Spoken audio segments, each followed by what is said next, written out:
What's up, everybody? Welcome back to PLD Projects, PLD Views. It's been a little bit of a while. I have not been as consistent as I have wanted to be. I apologize for that. I've had a couple different scheduling issues, things of that nature. I've had to commit to other projects, but I am committed to getting through the V saga. We are on the ninth episode this week of the weekly series. So let's just get right to it. I will say that usually I do have the weekly episode go through, and I also followed up with the a little bit of touch of the character database. This week there will be no character database because I've kind of had a interesting lull in that, in terms of I'm running out of the series characters really to highlight, at least until some certain things come up. I'm saving them for various spoiler reasons. I assume that by now you've watched the episode I'm going to talk about, or you don't care about spoilers either way. I don't want to spoiler anything that's a little bit further on down the road, and that's when I want to talk about some certain other characters. But that's neither here nor there. So it'll be a little bit of a shorter episode this week. Just going to break down that ninth episode called "Reflections in Terror." Like I said, the ninth episode in the weekly series. This was an episode that was aired on December 21st of 1984 and directed by Kevin Hooks, written by Chris Mannheim. And as you can tell by the date, yes, it is. It's a very special lizardy Christmas episode. It's just always have the Christmas episode for whatever it is, even if it's a alien invasion storyline. And this is not unlike many Christmas type episodes. There's certain tropes that he put in there, and so you have to forgive some things, I guess, in a way. Expect others, but it's not a bad episode overall. There's definitely some questionable moments. Definitely some parts are better than others. But as always, we opened up so far with the Howard K. Smith angle, giving us news from around the world that we don't get to see outside of Los Angeles on a weekly basis. This time we went to Mississippi, where Marilyn McGeorge of Biloxi, Mississippi, was given the Freedom Network Medal of Valor by ramming her husband's fishing boat into a visitor patrol boat.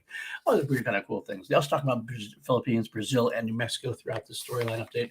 Again, they mean nothing at the end of the day, so some people might not like it because they have no basis on the storyline at all, doesn't impact the storyline at all. But I always liked it as a world building thing.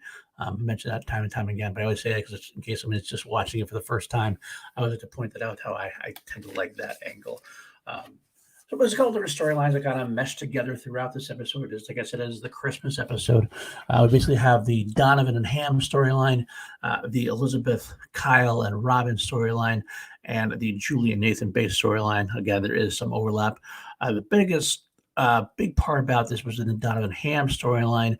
Donovan Ham basically has been the episode trying to smuggle kids into the open city from outside, because as we know now, the open city room, I know, with Nathan Bates, is theoretically safer than a place where the visitors are in charge, chomping down on kids and taking them for prison camps, etc., etc. Donovan and Ham use a church.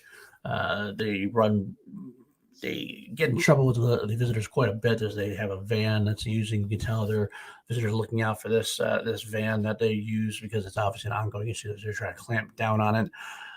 But the biggest news in this particular beginning part of this episode is that we get the return of a character, Chris Faber, played by Mickey Jones.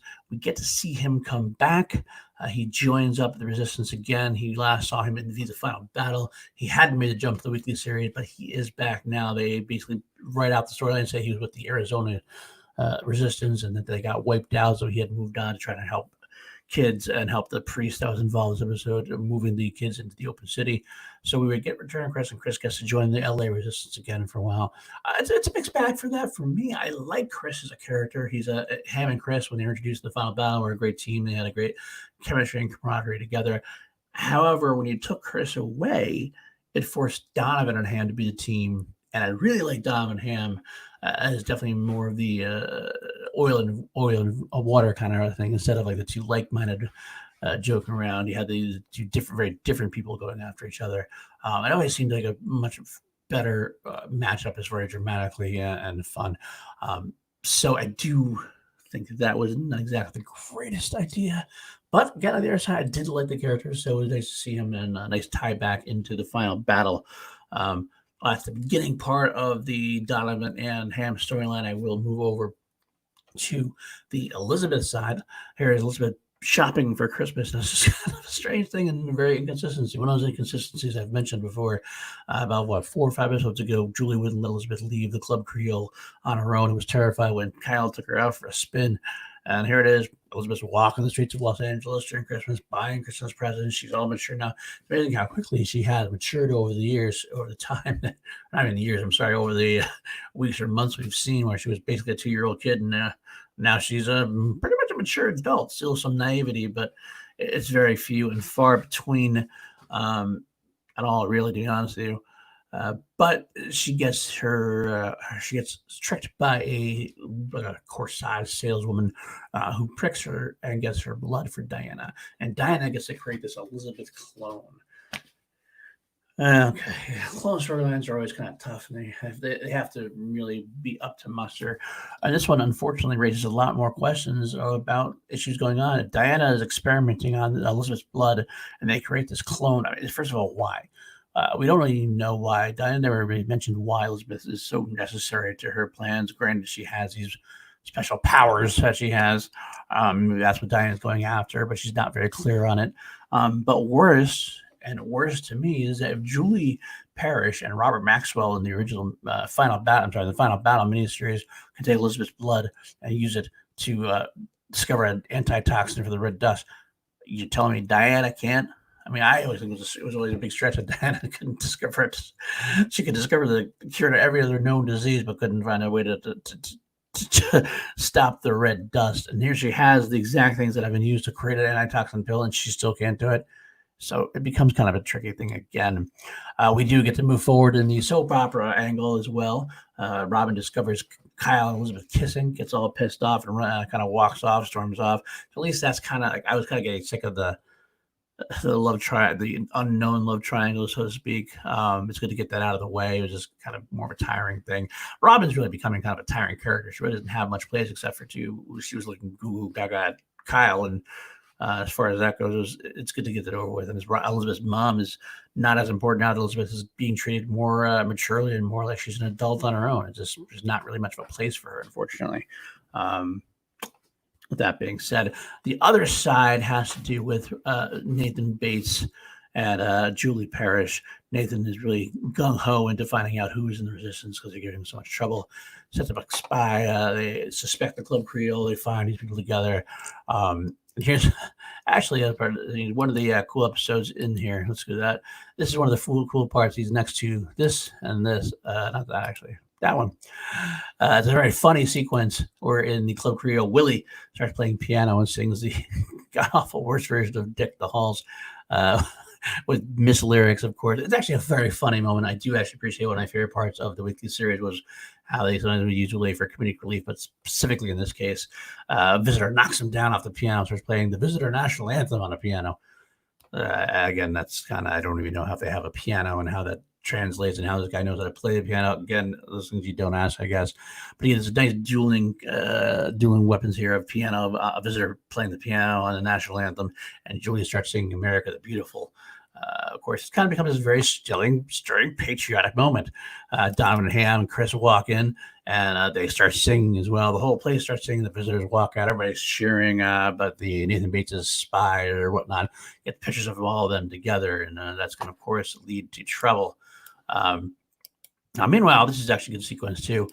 Ham is basically the Grinch of the episode, or the kind of like the ghost of the Ebenezer Scrooge in a way too, and not quite. Oh, he's not rich ever, but he is the mean guy who's gonna, at the end is gonna show a heart of gold somehow, which is completely destroying his character and truth as far as the series goes. But you kind of forgive some things for the Christmas episode. But what's cool about this is we do get some backstory about Ham. Donovan asks about because Ham starts acting a little mean towards one of the little kids that they're trying to transport over. And Dom's not sure why. And Chris regales a story about how Ham lost his wife and kid in Vietnam. And when Saigon fell, he kept slipping back in trying to find them, never found them again. End up being kind of a situation explaining why Ham is so cold, detached, and trying not to get involved with anybody. Anytime a kid gets in danger, instead of like treating her nice, he kind of treats her mean, trying to get her to act more safely. it's interesting angle to go with at this point. Leads to some good Donovan Ham interaction again, which I approved of quite a bit. But either way, after that, of course, there's the clone. The clone grows up really quick, just like Elizabeth, but even quicker because we have to get through in less than an hour. Like 40 minutes later, she goes from this little kid up to the current adult alien Elizabeth, and she tries to track down the real Elizabeth. Diana loses control of the clone and makes her way back to Kyle somehow and everything else. And that sort of like kind of ends really quickly. Like basically, she finds her. Diana has set out a tracker, this great tracker called Laird, who was supposed to find the clone. They find it, and there's a quick little battle. This clone sacrifices her life to save Elizabeth. It's a very touching, Christmas moment at that point. But the real part of the rest of the show is when Nathan talking to Julie Parrish. They get to go to the Club Creole. He kind of tricks Julie into revealing herself as part of the resistance. Julie goes to tell the Club Creole Elias and the resistance that Bates knows about him. There's going to be a raid, and they're planning to destroy the Club Creole. And here's the weird part: Bates sends his men in, Chang sends his men in. They attack the Club Creole. And Donovan and Ham are there fighting back, and Elias is there fighting back. And Julie gets to watch as the Club Creole explodes. But then all of a sudden, Donovan comes out saying, "Oh, they're all kept safe. Chris had wired explosives to knock in the walls and everything else. They still have the Club Creole basement to use as their resistance headquarters at this point. They can get through to the alley. So somehow Chang and Bates and company work on to really sift through the rubble, as they even said specifically they're going to sift through the rubble. They don't really do that, obviously, because they can't find the alley opening to the resistance headquarters. But what makes it worse, really, is that it doesn't make any sense. I mean, Julie calls the Club Creole to warn Elias that this is going to go down, doesn't get through and runs down to save him, and still yet somehow Donovan and Chris and everybody know what's going on enough to rig explosives to know that they're coming. It all kind of made they don't explain it at all. It's kind of difficult to see what exactly happened here. But it was a good shootout, I guess, and it's interestingly enough. And then, of course, you have the final part of the episode where we get to see that the kids are celebrating, and of course, the little girl who Ham was being to ask where Ham is, and Donovan's like, "We'll say, oh, I don't think he's in the Christmas spirit." And sure enough, he comes in as Santa Claus, and they celebrate, and it's everybody lives happily ever after, at least for the holidays, holiday moment. It's a fun episode, I will say. There's definitely a lot of crap in there in terms of, like I said, inconsistencies and everything else. But there's definitely been worse. I can't deny that. There's definitely been worse in the saga. And it's going to be much worse heading forward. But at the end of the day, this is one of the better episodes overall. And I like it. Hopefully you'll like it too. If you go back and watch that, wait until Christmas time, maybe you'll be able to take it a little easier and not be so critical. Then again, I'm a tolerant guy, so that's one of the things you have to know about me. If you watch me, you watch my talking about any kind of shows or movies, I tend to be more tolerant than other people as well, because I guess I'm positive. I want to go into whatever world is being shown to me. I want to be able to take it and look at it and not worry about every little nitty gritty detail and everything else. And if I do, I laugh about it. As long as I enjoy parts of it, which I did. Then that's enough for me. But so that's the end of the episode. We're down to, we go back into the 10th episode next week, or hopefully this week. Next week I actually have some time off, so I should be able to go back into this and maybe even get 2 episodes in next week to kind of make up for lost time, which would be great. I just have to be able to watch them, of course. But hopefully you like this. Hopefully you like what you see here. Again, I know pldViews has been my only content so far on this channel. I do want to develop more. I've been threatening it for a while. I'm going to have the Heredith on, so I'm very close to getting that together. I just got to figure out a few more details. I want that to be a pre-recorded thing. I want to make it happen so we can go through each thing and show you some things and make it really worthwhile as a Heredith deserves for me. And oh, look at that. Hey, PC. Great to see you here watching me live. I don't get actually a lot of live look at where I go. I don't mean to. I just like to do it instead of downloading and uploading. I figure I'd go live and it comes in great. PC, it's good to say Palm Springs. Okay, I'll take a look at that. Take a look at Palm Springs. Go from there. Anyway, you can find me at Paul_Denuzio on Twitter. You can find me on the Call to Action podcast, where I do a show called Chill to Action and Call to Action Live. It's a movie trivia schmodown after show, award-winning after show. You can find that on the Call to Action podcast. We're actually going to start a Twitch channel soon as well. That should be fun. Get a list of cat out of the bag, but nobody's probably watching this yet anyway. That really understands. So, but if you don't know the movie trivia schmodown is, go check that out. That's a great movie trivia combined with wrestling, characters and faces. It's a good sport. That's a lot of fun. But you can also find me on the Action Industries YouTube channel, Ben Bateman, Drew Guy, who are also part of the Schmodown. They have their channel. I run their Patreon for them, and I have a show called Class Action, which is going to go up later on today. If you're seeing this now, this morning, later on today, 11:30 a.m. Pacific. Me and Richard Eric Jarvie, my brother from Estonia, with a special guest from Kelsey Kirkland, are going to be discussing Christopher Nolan taking on Denis Villeneuve. And then finally, I guess that's about it. That's where you can basically find me. I was going to say PLD Products. I'm used to plugging this channel from everywhere else, but you're already here, so you know it. Hit a like, hit subscribe. Let me know in the comments what you'd like to see me go over next. I will do other shows after the V franchise, where I'm going to go into both series and the comics and the books and everything else. We do want to do some other things. I do live hangs here with some of my friends, some of the Action Army from the movie Trivia Schmodown. I do those late at night when I have nothing else to do. I've had 3 of them so far. I've been really kind of successful and fun. So you can look forward to that, where we just talk about movie news, Schmodown. We talk about a lot of different items, whatever comes up, really. It's kind of a smorgasbord, but it's a lot of cool entertainment, a lot of cool individuals involved with that as well. I do want to start an interview show at some point as well. Hopefully you can catch up on that. I guess that's it. Thanks for popping by. I hope, again, like I said, do a little more consistency.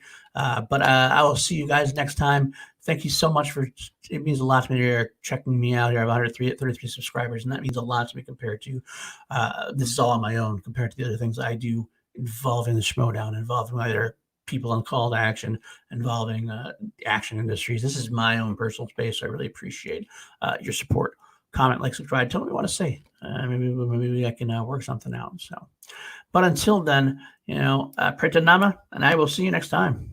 Bye now.